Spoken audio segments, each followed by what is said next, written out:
प्रश्न क्रमांक 11 बघा. वरील इंग्रजी अक्षरमालेतील अनुक्रमे 1, 2, 8, 9, 18 या क्रमांकाची अक्षरे घेऊन एका राज्याचे नाव तयार होईल. या नावातले मधले अक्षर कोणते? आता या ठिकाणी आपण हे अंकानुसार अक्षरे घेऊया. 1 नंबरला काय आहे? ए आहे. 2 नंबरला काय आहे? बी आहे. 8 नंबरला काय आहे? एच आहे. त्यानंतर 9 नंबरला काय आहे? आय आहे. आणि 18 नंबरला काय आहे? आर आहे. मग या अक्षरांपासून कोणत्या राज्याचं नाव तयार होतंय?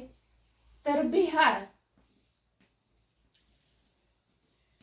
बिहार काय होईल? राज्याचं नाव तयार होईल. या ठिकाणी एका राज्याचे नाव तयार होईल. या नावातले मधले अक्षर कोणते? तर बिहार या राज्याचं नाव तयार झालेलं आहे. यातलं मधलं अक्षर कोणतं आहे? तर एच आहे. मग पर्याय क्रमांक 4 हे काय या प्रश्नाचं उत्तर येईल. प्रश्न क्रमांक 12. वरील इंग्रजी अक्षरमालेतील कोणत्या अक्षराचा क्रमांक वर्ग संख्या आहे? तो पर्याय निवडा. आता या ठिकाणी आपण काय करूया? जी पर्याय आहेत त्यांना अंक देऊन घेऊया. बघा, बी किती क्रमांकावरती आहे? 2 क्रमांकावरती आहे. ई किती क्रमांकावरती आहे? 5 क्रमांकावरती आहे. एफ किती क्रमांकावरती आहे? 6 क्रमांकावरती आहे. आणि आय किती क्रमांकावरती आहे?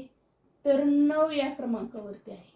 मग यातील वर्ग संख्या पर्याय क्रमांक 4 येणार आहे. 3 चा वर्ग किती असणार आहे? 9 असणार आहे. म्हणून पर्याय 4 हे काय या प्रश्नाचं उत्तर येईल.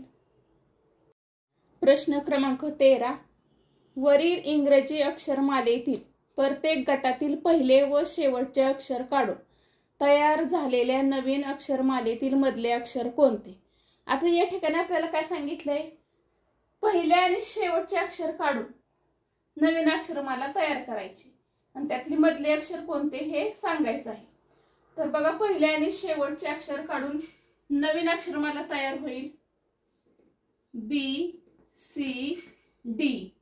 त्याच्यानंतर जी, एच आणि आय. त्याच्यानंतर एल, एम आणि एन. त्याच्यानंतर Q, R, S. Q, R आणि एस. त्याच्यानंतर V, W, X. V, W आणि एक्स. आता या अक्षरमालेतील मधले अक्षर आपल्याला सांगायचे. तर बघा, मधले अक्षर कोणते येणार आहे? यम येईल.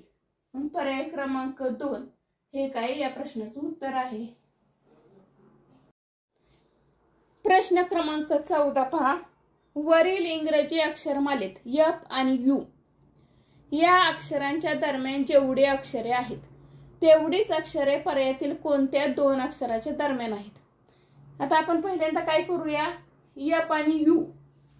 बघा, एफ आणि यू च्या दरम्यान असणारे अक्षरे मोजून घेऊया. 1, 2, 3, 4, 5, 6, 7, 8, 9, 10, 11, 12, 13 आणि 14. एफ आणि यू च्या दरम्यान किती अक्षर आहेत? तर 14 अक्षर आहेत. त्याच्यानंतर त्यांनी काय सांगितलंय? पर्यायातील कोणत्या 2 अक्षराच्या दरम्यान 14 अक्षर येतील. आता ए आणि पी हा पर्याय पाहूया आपण. ए आणि पी. आता याच्या दरम्यान किती अक्षर येतात बघूया. 1, 2, 3, 4, 5, 6, 7, 8, 9, 10, 11, 12, 13 आणि 14.